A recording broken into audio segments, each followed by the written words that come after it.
Rose Villagarde, and we are going to report about integration, standards, and interoperability. So first thing that we are going to discuss is about 4.1, integration challenges and general IT standards. 4.2, IT standards, imaging and internet standards. 4.3 is the DICOM standards. 4.4 is the HL7 standards or Health Level 7 standards. 4.5 is interoperability and IHE standards.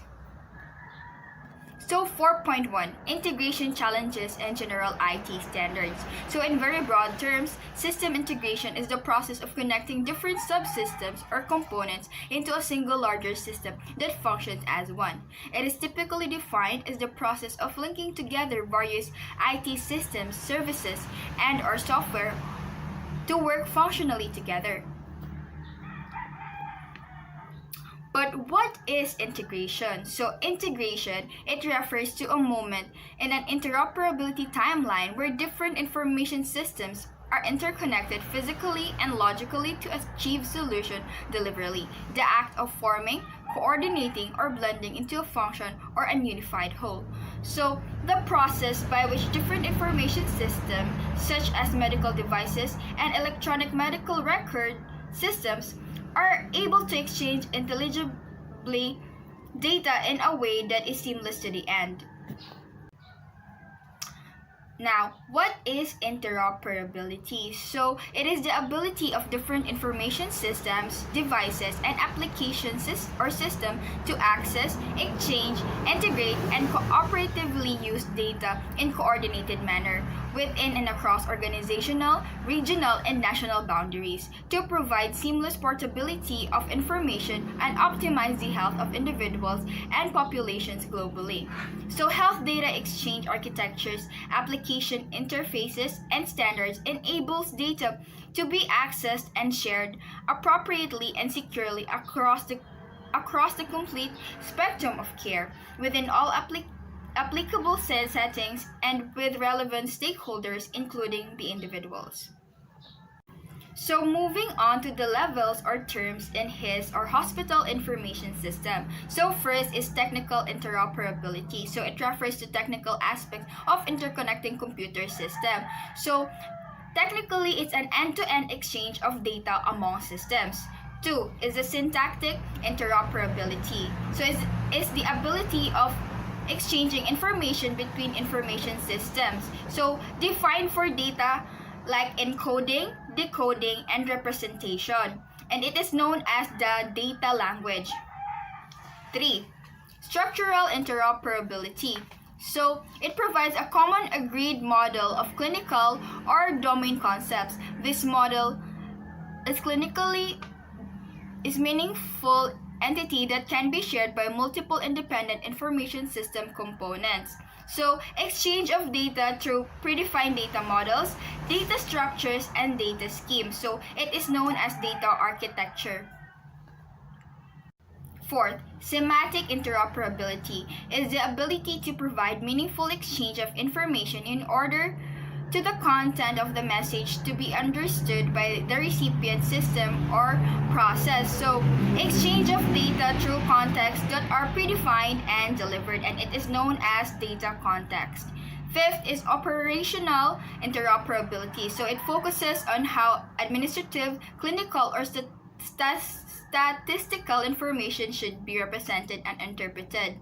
To support interoperability, administrative, clinical, and management staff will require an understanding of and implications of having integrated data available. So, data through networks, computers, applications, and web services.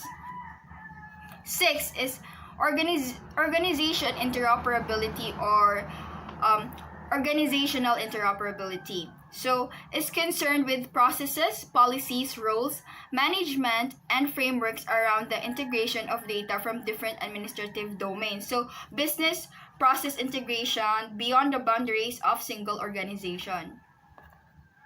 So, the different integration approach. So, first is message-oriented integration. So, relies on a set of standard messages that allow various subsystems to exchange messages carrying data. So the primary idea is to exchange structured electronic messages between different applications and also the use of already established standards. So it is considered a mechanism that supplies functional integration of HIS at regional levels in order to automate the medical processes such as patient admission, transfer, prescriptions, ordering of laboratory and radiological examinations for automatic or on-demand receipt of results.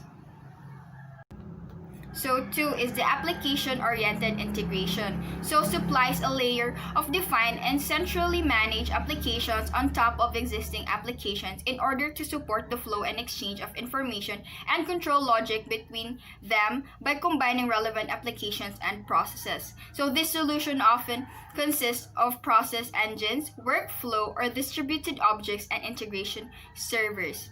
It is essential to define and understand the application and processes in the organization to provide application-oriented solutions. So the main goal is to ensure all information needed in discussion making is available on time and is accurate for the users of medical software application and medical tasks. Coordinated oriented integration. So it provides a consistent view on the information held in several separated and disparate systems, applications, and underlying services for users. This can be supplied by using a unified front-end system or by synchronizing and coordinating the various systems or applications on the user's workstation. So when a user signs onto one system within the tied group of disparate systems by this approach, the same sign-on is simultaneously executed on all other systems within the group. So this solution builds a combined view of the information at the desktop and or portal level in a unified way. So it focuses on people, families, and communities through a life course approach oriented towards the implementation of integrated people-centered primary healthcare and universal health coverage.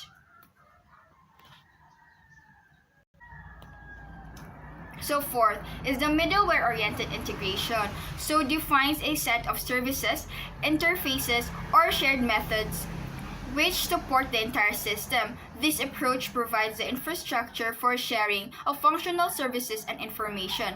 Services are well-defined and self-contained functions that do not rely on the context or state of other services. So services may be implemented using a wide range of technologies including SOAP, DCOM, CORBA, Java, or web services.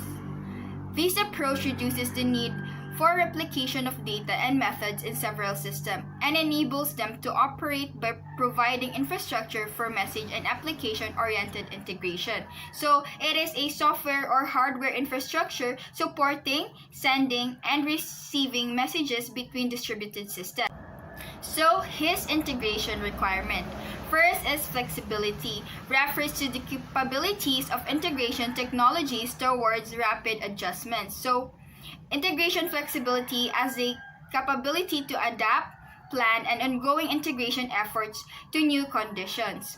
Real-time describes the ability of integration technologies to support transactions which require up to the second data latency. So different applications and databases are connected in such a way that if data is in one system changes, it is simultaneously updated in all others. Third is reliability, so techniques and protocols practiced to ensure all transmitted data. So it gives you the power to seamlessly upload and download data. Fourth is reusability. So use existing information system components or software solutions to develop new applications in the specific domain. So reusability reduces the time and cost of implementations. So software reuse and integration has been described as the process of creating software system. Fifth is performance, refers to the performance of the system. So sixth is complexity. It refers to the implementation difficulty of integration technology from technical viewpoints. Seventh is maintainability. So refers to the ability of information system, components, and software applications to allow changes without causing any problem in other systems. Integration technologies should aim for solution which could be easily maintained. 8 is maturity. Refers to well-tested, established, and mature integration technologies. So the more mature technology is, the better solution, because the software developers, engineers, and analysts can provide successful implementations. 9 is scalability. Refers to the ability of integration technologies to supply high performance to accommodate a growing future loads and increasing demands. 10th is heterogeneity. So it refers to the capability of interoperating of legacy and new information system through the availability of proper programming language and operating system platforms. So healthcare informatics standards. So healthcare organizations exchange information according to a set of standards. Healthcare organizations have found it advantageous to collaborate in the pursuit of solutions to healthcare information management issues. Healthcare organizations can reduce implementation costs, accelerate integration projects, and take advantage of common tooling by making an effort to use standards whenever possible. But what is standard? So standard is agreed upon methods for connecting systems together, and it may pertain to security, data transport, data format or structure, meanings of codes or terms, analogies to learning a language, and ultimately a product built by consensus. So standards provide a common language and a common set of expectations that enable interoperability between system and or devices.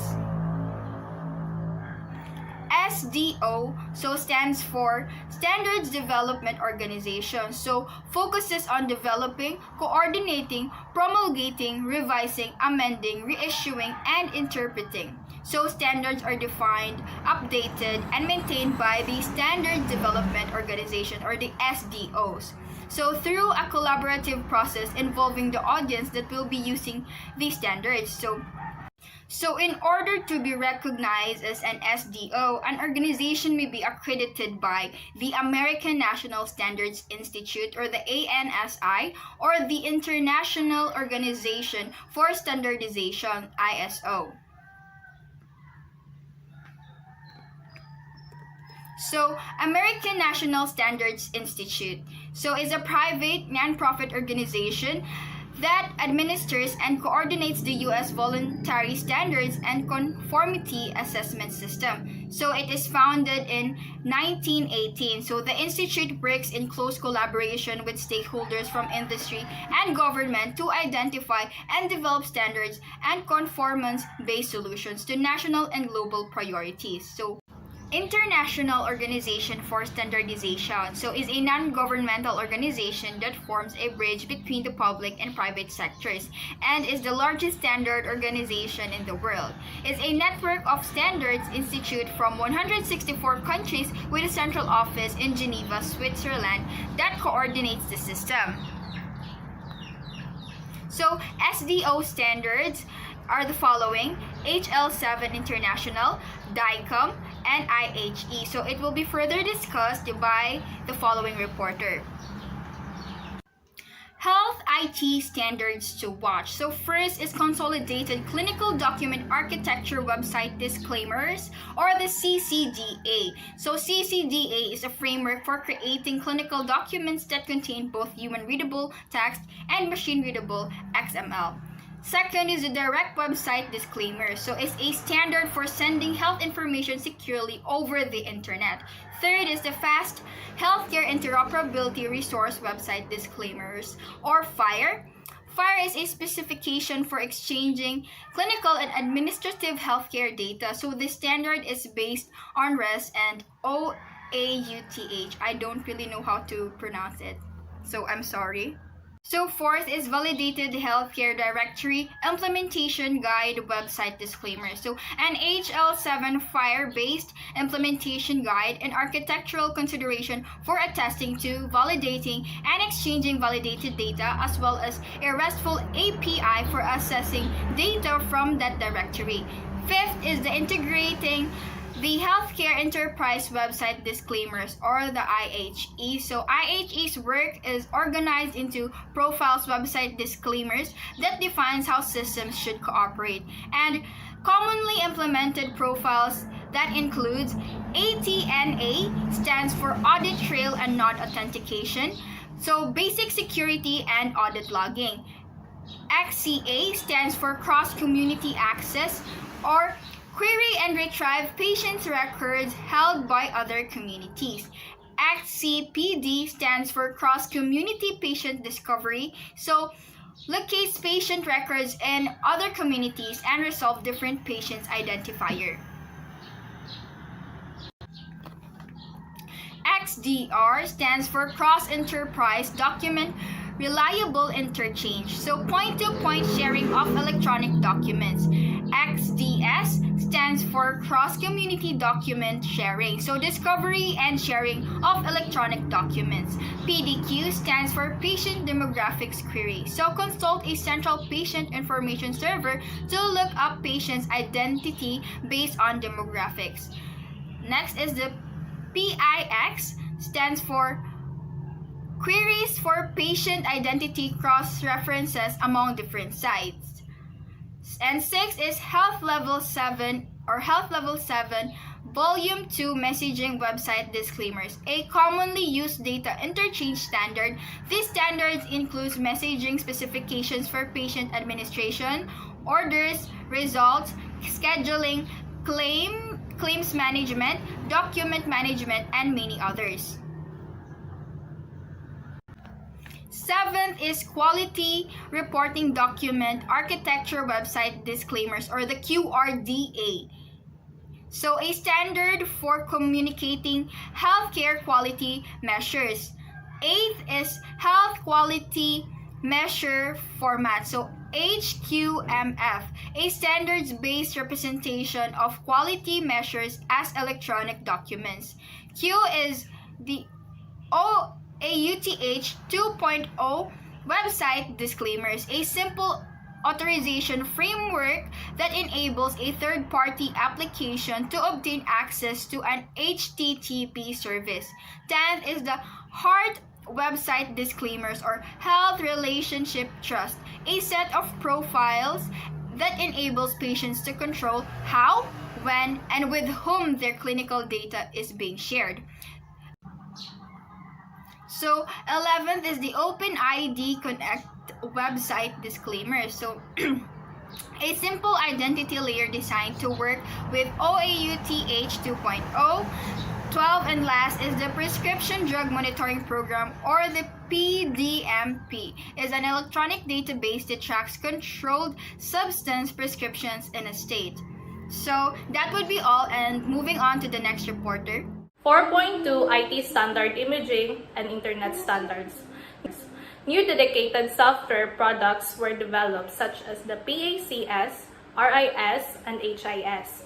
This also led to the development of standards for the electronic transmission of radiological images, such as the DCOM standards. In many radiology departments, teleradiology services became part of the daily workflow, mainly to solve such problems as increasing workloads, shortage in radiological capacity, and demand for subspecialty advice. To summarize, the radiologist, in his role as a manager, could make an optimal use of information technology, or the IT, in 4 principal fields, namely the management of workflow, 2nd, the interpretation of images, 3rd, the treatment of patients, and lastly, the communication with clinicians and patients. The integration of automated imaging findings and quantitative omics data with relevant her information can optimize the information provided in the radiology report. Use of IT should also enable radiologists to assist in selecting more personalized or less invasive treatment options for patients. Finally, IT could support the communication of radiologists with clinicians and patients and facilitate a more direct communication between radiologists and patients. Enabling patients to contact the radiologist for an explanation of the finding could create a greater awareness of the crucial role of radiologists. With portals providing access to radiology reports, this will become a requirement. Crucial in such a management model is the optimal interoperability between health data systems and the 24/7 availability of all relevant patient data. Quality assurance for medical imaging. An ineffective quality assurance program can lead to poor quality radiograms that can impair diagnosis, increase operating costs, and contribute to unnecessary radiation exposure to both patients and staffs. To achieve maximum benefits, all levels of management and technical staff must support and participate in operation of a well-defined program.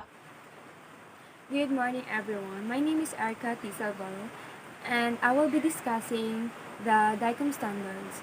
So, DICOM stands for Digital Imaging and Communication in Medicine. So, DICOM is the international standard for medical images and related information. It defines the formats for medical images that can be exchanged with the data and quality necessary for the clinical use. So DICOM is implemented in almost every radiology, cardiology imaging, and radiotherapy device. And increasingly in devices in other medical domains such as ophthalmology and dentistry. With hundreds of thousands of medical imaging devices in use, DICOM is the most widely deployed healthcare messaging standard in the world. There are literally billions of DICOM images currently in use for clinical care.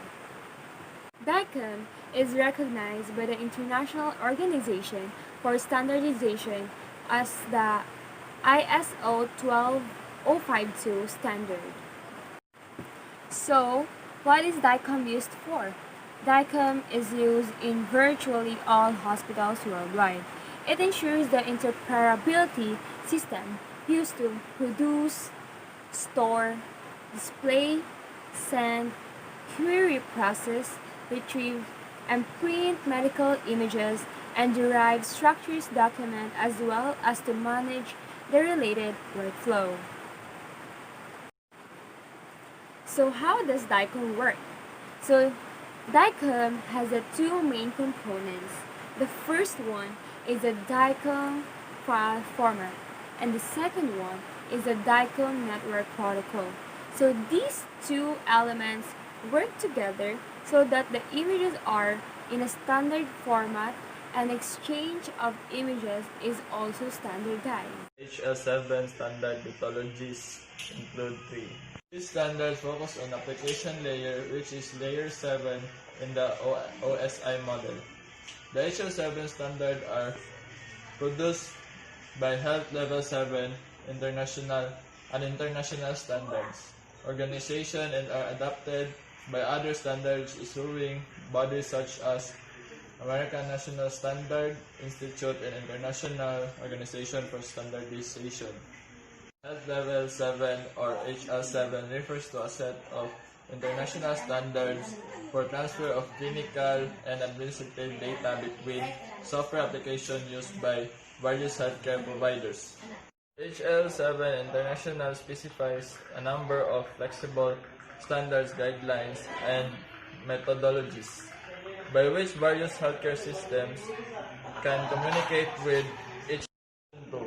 Messaging standard and interoperability specification for health and medical transactions. Section 3 messaging standard and interoperability specification for health and medical transactions.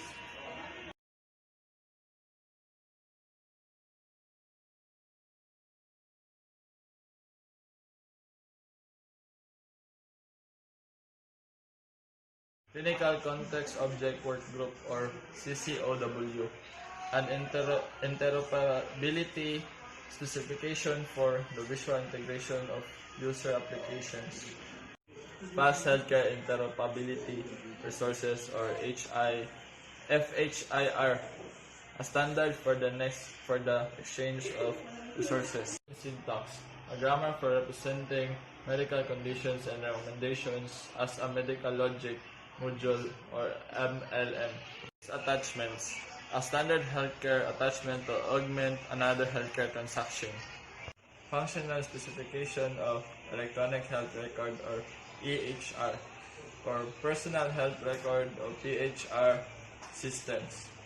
A standardized description of health and medical function solved for or available in such software applications. So hello! 4.5 is all about interoperability and IHE standards. So integrating the healthcare enterprise, or IHE, is an initiative to combine and coordinate the use of various established health IT standards to address a particular clinical need in health information exchange. So IHE is an initiative by healthcare professionals and industry to improve the way computer systems in healthcare share information. IHE promotes the coordinated use of established standards such as DICOM and HL7 to address specific clinical needs in support of optimal patient care. So its vision is it enables seamless and secure access to health information that is usable whenever and wherever needed. And its mission is it improves healthcare by providing specifications, tools, and services for interoperability. It engages clinicians, health authorities, industry, and users to develop, test, and implement standards-based solutions to vital health information needs. So what is interoperability?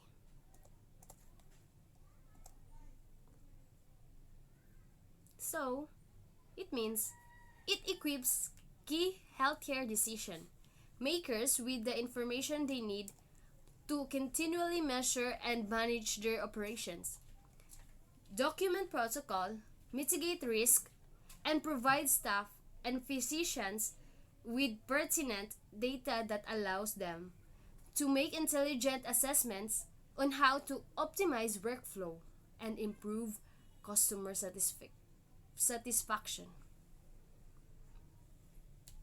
So, interoperability provides support in breaking organizational barriers. It also helps in adding value to healthcare. It can also provide better outcomes for patients along with a host of other benefits of health for healthcare providers.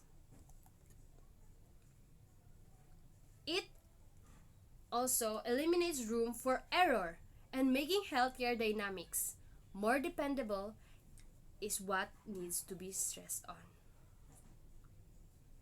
So what is interoperability in healthcare?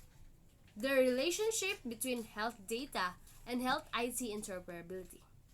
So interoperability in healthcare is what a summary of a book is for a reader.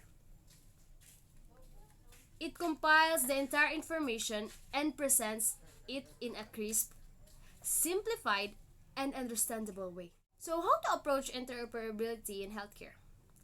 Interoperability in healthcare can enhance patient experience, reduce medical error rates, and lower healthcare costs, among other benefits. Health organizations are understanding this.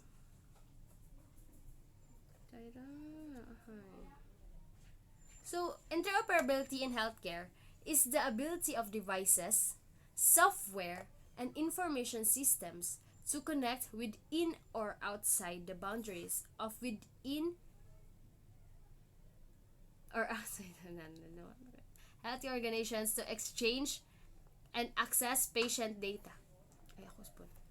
Interoperability in healthcare is the ability of devices, software, and information systems to connect within or outside the boundaries of healthcare organizations, to exchange and access patient data, with the purpose of addressing health issues of individual patients and the population in general.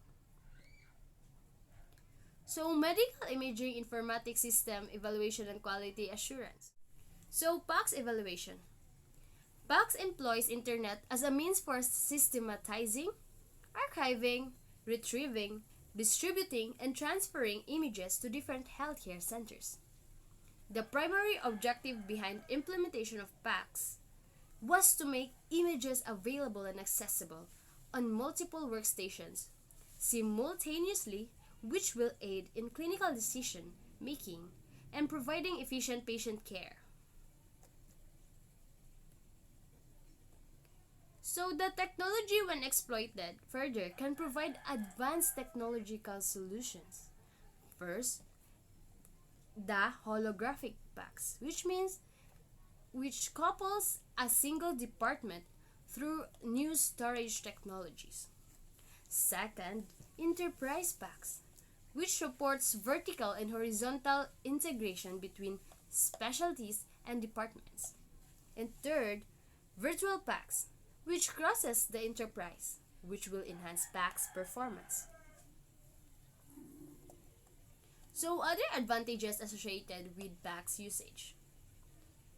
It increased communication between the radiologist and referring physician. Second, it decreased in instances of missing images. Third, higher image access speed provide internal and external members access to images. Fourth, increased physician's job satisfaction. And the fifth is to make all the departments more efficient. So, however, unless it is installed and operated properly, this system can lead to problems with significant consequences and repeated maintenance costs. For instance, PACS may lack the required efficiency and flexibility if installed and operated properly, largely due to the lack of a logical evaluation protocol. So, using a systematic and objective evaluation protocol significantly helps identify and remove the technical and logistic deficiencies and ensures the system has the best technical, operational, and clinical quality and efficiency that are based on standard guidelines. So, PACS evaluation holds a large amount of medical data and patient information, and therefore must be operated optimally, maintained systematically, and protected from improper components and technical options. Evaluations of data storage, disaster discovery, data flow fault tolerance, networking latency, and interoperability. So, a box contains different types of data and databases, which have traditionally been stored in different formats. Image data may be treated as objects, while patient data may be stored as text. They include image data, demographic data, and DICOM data, as well as functional data, such as image enhancement or manipulation, performed by the radiologist. These variables can become major obstacles when migrating data from one archive or one type of storage media to another. DICOM is intended to ensure interoperability, specifying standard formats or for data entering and exiting the archive and workstations.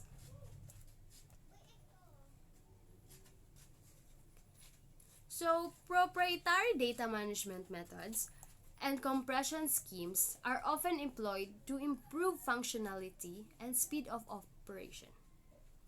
Data migration is an important issue because archive technologies, and storage media are the fastest changing PACS components. And the new technologies offer efficiencies and capabilities that can reduce PACS costs and improve productivity. PACS vendors should be required to guarantee the ability to migrate all data and database information to a new archive system so the PACS user can recreate the studies in the original diagnostic form. So, archive operation basics. The archive is the heart and brains of the PACS. It is the intelligence command center that stores image pixel data, patient demographic data, DICOM data, and media management data. And it communicates with all other system of components. It must perform data management functions to ensure functionality and integrity of data and provide the required backup functions for redundancy and disaster recovery. Radiologists often focus on workstation performance when choosing a PACS, but the workstation is only a node of the network, and its functionality depends mainly on the support provided by the archive. A central image archive supporting multiple locations and image types has these additional benefits. First, IT has skill sets and resources to support the archive and network. Second, radiology only has to support the PACS application. Third, the number of archives and databases in the hospital is reduced. Fourth, fewer FTEs are required to support the system 24/7. Fifth, it is easier to meet fault tolerance, redundancy, and high availability requirements. Sixth, it is easier to achieve 99.99% uptime for both archive and network. 7. It is easier to manage security. 8. It is easier to become HIPAA compliant. 9. The last one is it provides better disaster recovery and continuation of business capabilities. A multi-third PACS archive thus has three distinct databases. One for demographic data, providing information on what studies are available for viewing. Second, for the storage of raw image data. And the third for the HSM that tracks and manages studies between storage tiers and devices.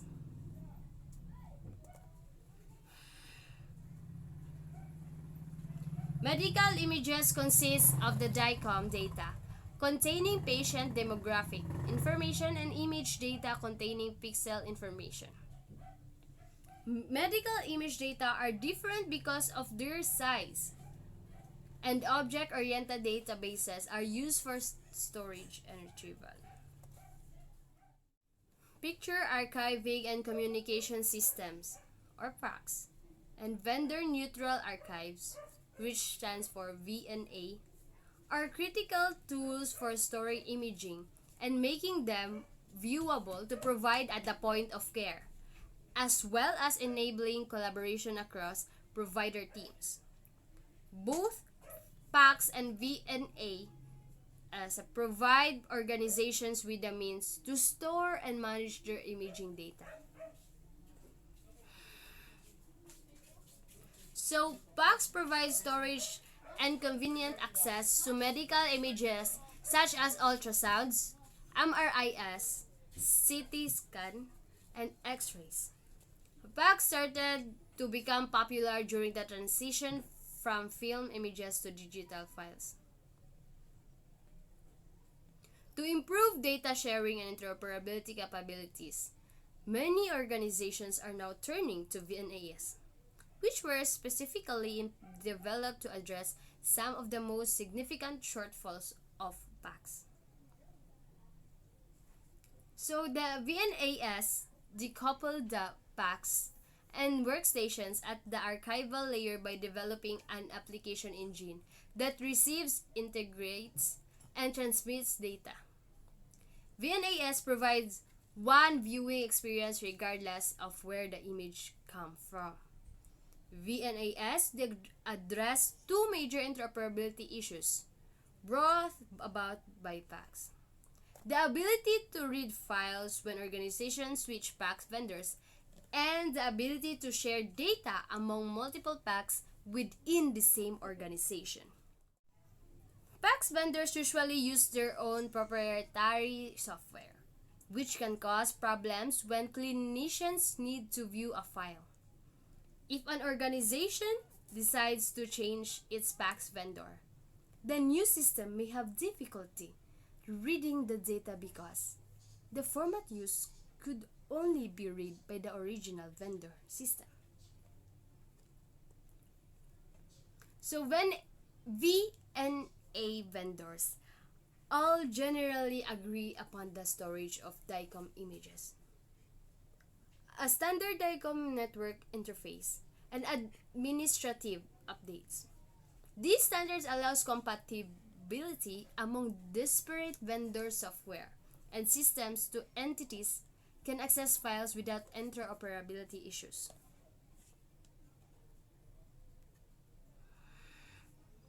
Once organizations migrate their imaging data to a VNA, the VNA will manage all the administrative updates, so migrating data in the future will be much more straightforward and there is a less chance of a compatibility error.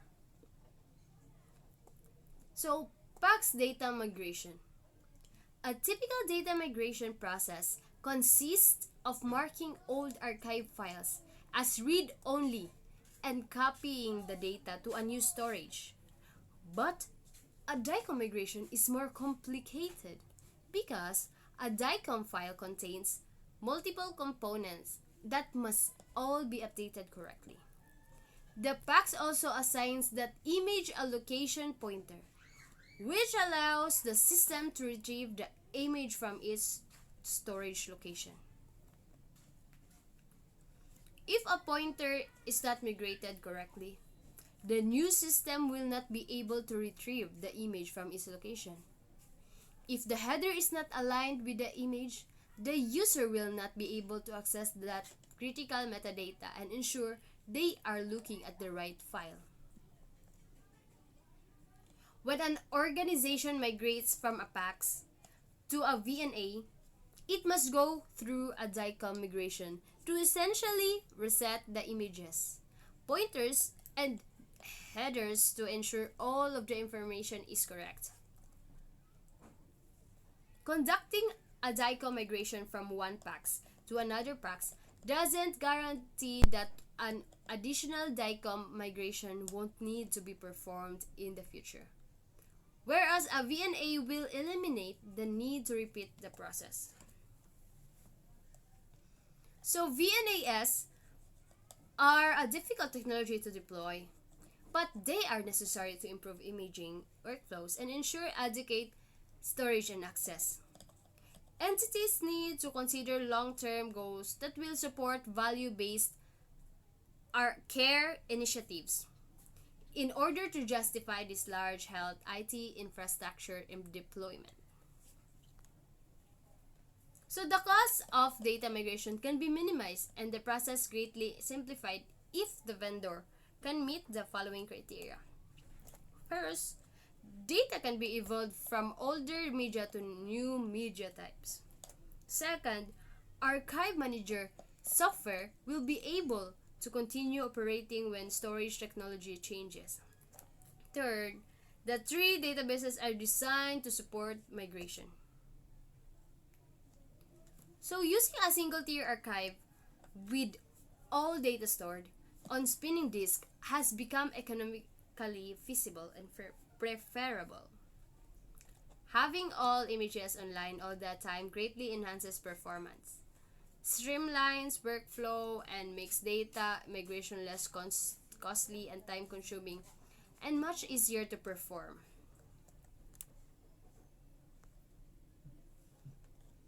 So, how hard disk drives work? Hard disk is a type of storage commonly used as the primary storage system both laptop and desktop computers. So this is what hard disk looks like, and that is its part. So components of hard disk: the platters, brown disks that are made up of metal or glass. The recording media, made up of a magnetic material such as iron oxide, and data is stored in this layer. Read or write head, used to read and write the data on the hard disk, from its word read or write head. Head actuator mechanism. It's the one who moves the read and write head from center of the platter to the edge of the platter. Air filters. Cleans the air circulating the hard disk. Hard disk temperature acclimation. It's the time that hard disk must not be used after it is transported from a place having cold climate to a place having warm climate. So how a hard disk works? Step 1, it circulates board, controls the movement of the head, actuator, and a small motor. Step 2, a small motor spins the platters while the computer is running. Step 3, when software requests a disk access, the read or write heads determine the current of new location of the data. Step 4, the head actuator positions the read or write head arms over the correct location of the platters to read or write data. So working of hard disk. Hard disk is user executes a command or the program sends data to be written on the hard disk. Motor in the hard disk drive rotates the disk.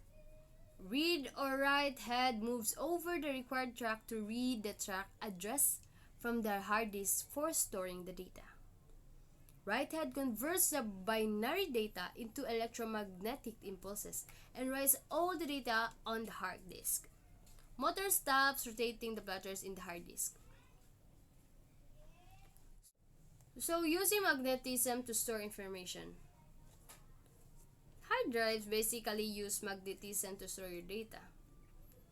So a thin film inside the hard drive is made from a ferromagnetic material and it is being magnetized. As what have you seen in the picture?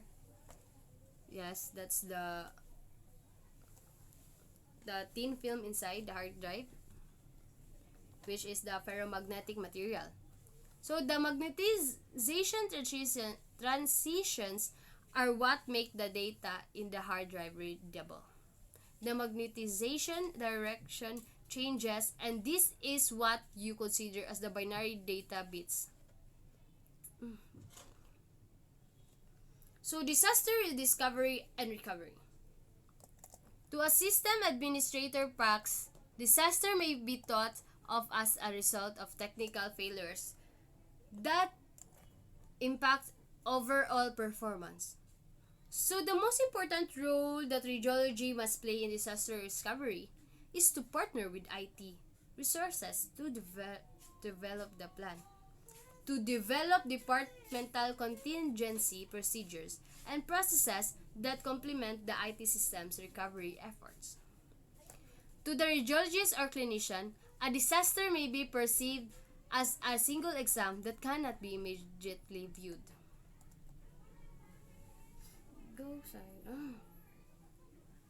The packs could merely be fraught with insufficient clinical storage, poor archival policies, or limited RIS integration. The focus of this section will be the prevention of packs, disasters caused by the actual loss of data. So these are the two basic strategies for storing exams in safe locations. the disk-to-disk, and the removable data. The term safe refers to a remote or second location that is unlikely to be affected by the same event that led to the data loss at the primary site. Disk-to-disk simply refers to the replication of exam data to another disk storage devices ideally located at remote location. So the three general approaches to applying disk-to-disk disaster recovery. First is the Storage Area Network, or the SAN, SAN. In this approach, a storage device is installed at all remote sites where copies of the exam are desired. Second, Network Attached Storage, or the NAS. This approach is similar to the SAN approach. Movable media. In this approach, the primary PAC site hosts a computer running software that manages the process of moving exams from disk to removable media and removable media back to disk. So, fault tolerance. What is fault tolerance? It refers to the ability of a system to handle hardware or software failure while continuing to behave as if there has been no failure from the perspective of the end user. There are multiple degrees of fault tolerance, which can be as simple as planning for power interruptions or as involved as being able to sustain a multi-server failure. So, a common fault tolerance implementation of is referred to as failover. A failover cluster refers to the practice of mirroring a system so that every function that a server performs can be performed on a duplicate or backup system. Therefore, when the primary system fails, the backup system automatically takes control and satisfies all incoming requests. So, robustness or fault tolerance. It applies to several important elements in the system that allow administrator to provide high quality services or acceptable uptime from the end user's perspective. So this includes items such as self-monitoring capabilities, ability to interact with third-party software, and there is silence to hardware failure or the clustering and virus attacks. So a robust system will also allow users to be able to work with the system without understanding the architecture or even knowing when a system fault has occurred. RIS assessment. So RIS must be capable of satisfying a number of requirements, including satisfying the medical needs to the patient producing the report, image and report processing, patient's appointment scheduling, the procedures for receiving and administrating the orders, and other radiology procedures. So radiology information systems record when patients are scheduled, when they arrive, when their examinations become ready for interpretation, when their reports are finalized, and all of the intermediate steps. So, rapid report turnaround time, or RTT, is an often cited metric for quality, usually measuring the time for exam completion to finalized report, or from preliminary report to finalized report. The total amount of work done would be the same regardless of the turnaround time. RIS and PACS. Every radiology practice requires two items. First, a RIS, which stands for Radiology Information System, and the second, and a PACS, stands for Picture Archiving and Communication System. So these systems are essential for transferring knowledge to your referring physicians. So the RIS generally sends transcribed results. The PACS generally transfers images to your referring doctors and hospitals. So in the spirit of CRM means customer relationship management. We must be able to deliver the desired data to the consumer by the means in which they would like to receive it. It could be a report or an image, and sometimes it's a conversation. Everyone at the practice needs to know what the customer's preferences are so that they are consistently delivered each and every time. So, a radiology information system, or RIS, is a network software system for managing medical imagery and associated data. It is especially useful for tracking radiology imaging orders and billing information, and is often used in conjunction with PACS and VNAS to manage images archives, recording, keeping, and billing. A RIS can track a patient's entire workflow within the radiology department. Radiology providers can add images and reports to EHRS, where they can be retrieved and viewed by authorized radiology staff. The aim of PACS is to replace conventionally radiographs and reports with a completely electronic network. These digital images can be viewed on monitors in the radiology department, emergency rooms, inpatient and outpatient departments, thus saving time, improving efficiency of hospital, and avoid recurring costs of hard copy images in a hospital. Radiology information system means it stores information regarding patients attending radiology department, schedules of examination, which include data, time and room allocation, and stores radiological reports. Quality assurance for medical imaging. An ineffective quality assurance program can lead to poor quality radiograms that can impair diagnosis, increase operating costs, and contribute to unnecessary radiation exposure to both patients and staffs. To achieve maximum benefits, all levels of management and technical staff must support and participate in operation of a well-defined program. Quality assurance, or QA, is a program used by management to maintain optimal diagnostic image quality and minimum hazard and distress to patients.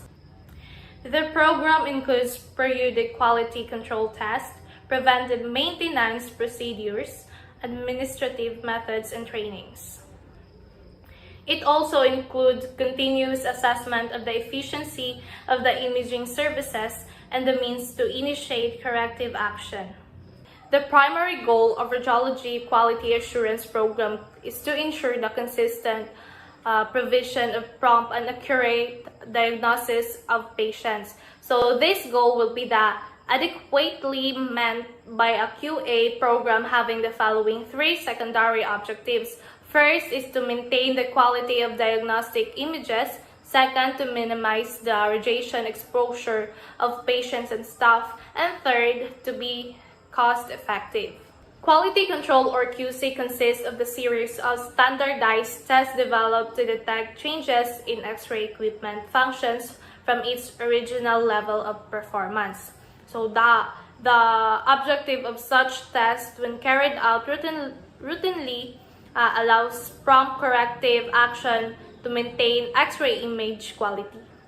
In a hospital X-ray facility, the radiology department should establish a formal quality assurance committee, or the QAC. A QAC will provide management with a recommendation for direction to those charged with the various aspects of the program. It should recommend program policies to management and outline program specifics such as the duties and responsibility to the staff. The QA program should cover both QC testing technique, and administrative procedures. The latter are to verify that QC testing is effective. Example, the tests are performed regularly and correctly, the result evaluated promptly and accurately, and the necessary action taken. The content of a manual should be determined by management with an advice of a department's QAC, but it should contain the following items considered essential. First, a list of radiology department QAC personnel and an outline of their duties, authority, and responsibilities. Second, a list of personnel involved of QC testing and an outline of their responsibilities. Third, guidelines for equipment specification writing. Fourth, a list of equipment parameters to be measured and the frequency of monitoring for each X-ray system and system component. Fifth, a description of performance standards with specific tolerance limit established for each QC test. Sixth, a description of the method used to measure each parameter. Seventh, sample forms, worksheets, charts, and record use for QC testing. Eighth, guidelines for equipment acceptance testing.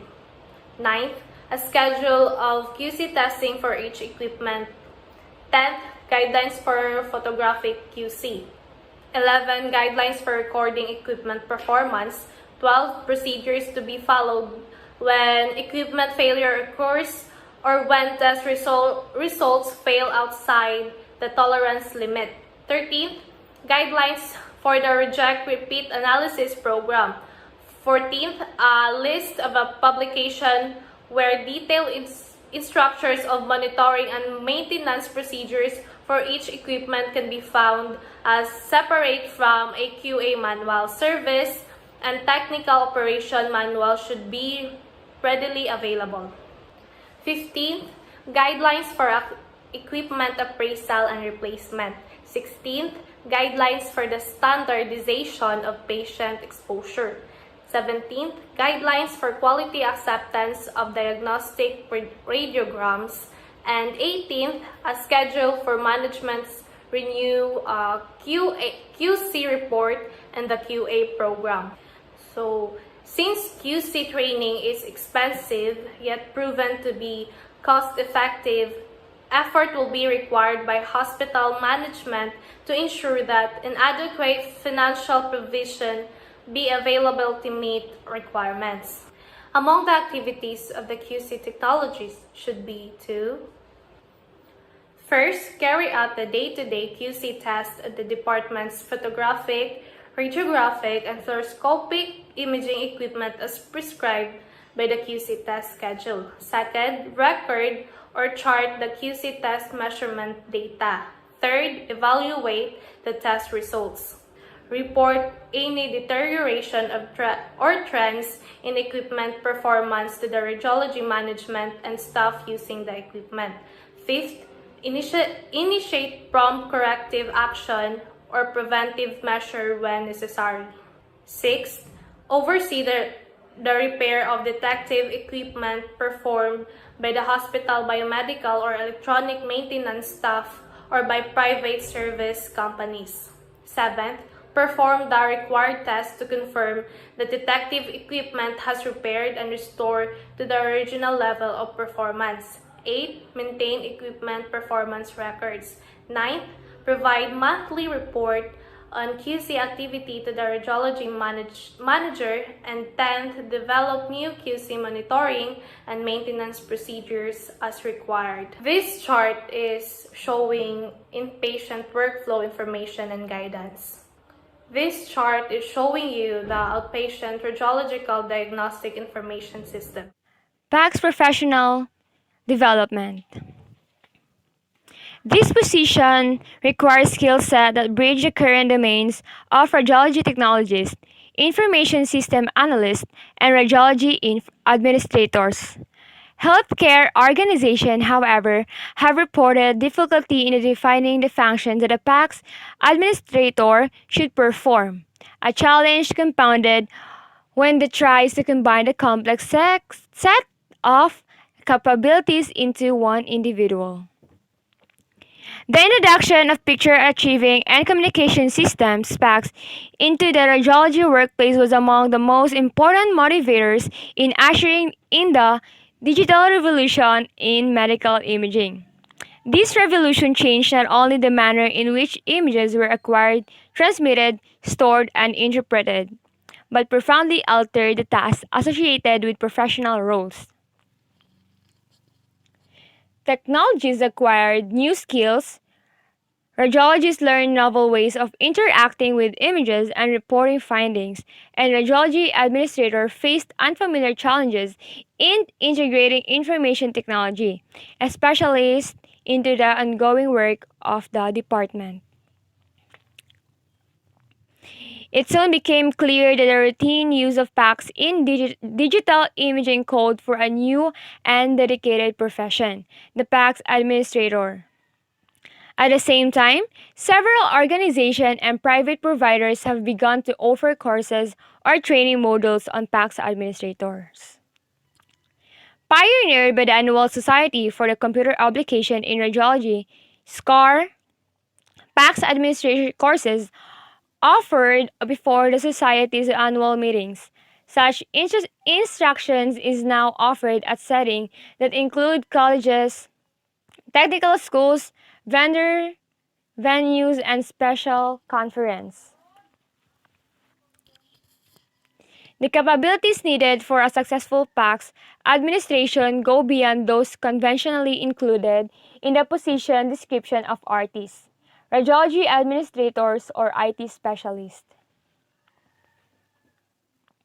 The PACS administrator must also have business know-how, including managerial training, managerial training, as well as a not inconsiderable ability to deal effectively with a wide range of individuals, from patients to administrators, each with his or her own interests, investments, and agenda. Information Technology Development Team, training in clinic knowledge and healthcare workflow. So the first one is the Information Technology Development Team. So the importance of health information technology describes the technology and infrastructures used to record, analyze, and share patient health data. Various technologies include health record systems, including personal, paper, and electronic. Personal health tools including smart devices and apps. And finally, communities to share and discuss information. So the purpose of health IT is to provide better care for patients and help achieve health equity. It also improves the quality of healthcare delivery, increases patient safety, decreases medical errors, and strengthens the interaction between patient and healthcare providers. And medical clinic improves the quality of healthcare that is delivered by providing accurate patient records and allows doctors to better understand the patient's medical history. And having a comprehensive patient history empowers doctors to more accurately treat ailments and prevent overprescribing medication with which medications which can be fatal. Without medical records, physicians would need to depend on the patient's memory, which can lead to inaccurate medical due to forgetfulness, complex drug names, and ailments affecting the patient's recollections. So, training in clinic knowledge, effective, relevant training in clinic knowledge. Effective, relevant training plays an essential role in overall career development. It also obtaining the right knowledge and building the right attitude is one of immense importance. Patient-oriented group and population-centered studies. Apart from knowledge, equal importance is given to determine the different levels of training needed for various functional level of clinical research professionals. At the level of a clinical research associate or CRI, an individual is required to have a good working knowledge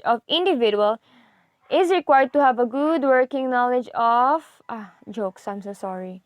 At the level of Clinic Research Associate or CRA, an individual is required to have good working knowledge of ICH GCP guidelines and the applicable regulations issued by various regulatory authorities to perform clinical trials in an ethical way. In addition to technical skills, CRA are expected to have a good interpersonal skills and excellent communication for both verbal and written. So an individual is required to possess both technical and management skills to handle small teams. The clinical research head is required to not only have both technical and management skills but also additional skills like business expertise to broaden the operation to the next level and to grow the business. Knowledge on the informed consent process, ethics, drug development process, and audits are essential for clinical trial sites such as research hospitals and institutes.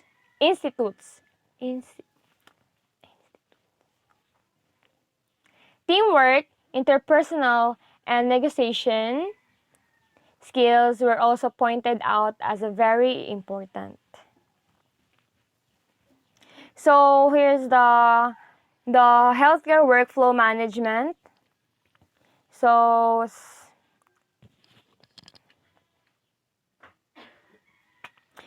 there are 5 popular healthcare workflows for better healthcare management.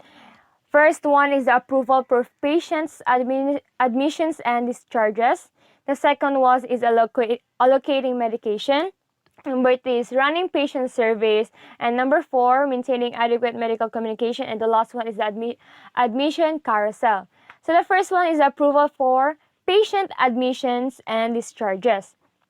So healthcare institution, a number of patients move in and out on any given day.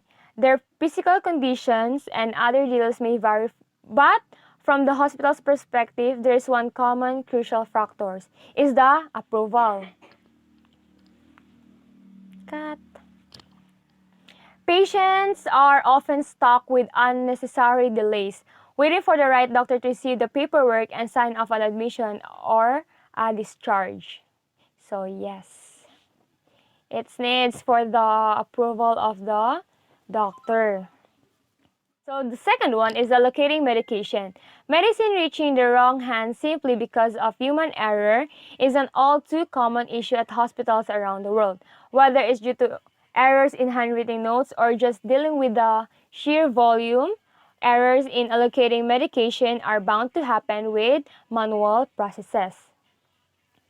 And number three, running patient surveys. The healthcare industry has grown beyond just performing surgeries and passing out medicine. Besides manners, extra amenities, and holistic patient care are no longer nice to haves, but a core offering of any healthcare workflow. Patient surveys are the best way of ascertaining that the healthcare you provide was satisfactory than the traditional way. These surveys are barely more than a lukewarm token effort with the surveyor and the patient going through the motions, both looking to complete the formality as soon as possible. And number 4, maintaining adequate medical documentation. Very few healthcare organizations have medical records that are updated comprehensively by every doctor who ever treated you and understand comprehensively by every subsequent doctor who looks at them. For the most part, adequate medical documentation is a struggle to achieve. Take the recent push for mental health care to be linked to your primary physician, with both worlds coming together to provide the best care for issues like depression. Medical records need to be impeccable, which is far from the case in real life. And number 5, lastly, the admission carousel. The patient at busy hospitals often get turfed from department to department. So admission is often a process that requires the patient to go from desk to desk. This is obviously a painful process for someone who might already be in pain. Automating this can save the hospital precious time, improves the patient's experience and get them treatment quickly, and make the hospital run smoothly and effectively. So, 6.5, Information Technology Training for Radiologists and Technologists. In order to become a radiology technician or technologist, individual must have completed an accredited radiology technology program. Programs are available at the associate and bachelor's degree levels as well as the certificate level. However, many employers requires at least 2 years degree and some of these programs are offered online. General radiology experience is required for employment and more specific imaging experience and certification in MRI, CT, or mammography imaging may also be required depending on the particular position. Associates in radiology technology. At the 2-year degree level, students learn to use radiology equipment on children and adult men and women. They study anatomy and medical terminology and learn to take film, paper, and moving images of internal body parts such as the heart, blood vessels, arteries, pelvis, and skull. Some course topics might include general psychology, principle of exposure, quality assurance, pathology, radiographic procedures, methods of payments. In Bachelor's in Radiology Technology, a bachelor's degree is becoming a preferred foundation of many radiology technologists.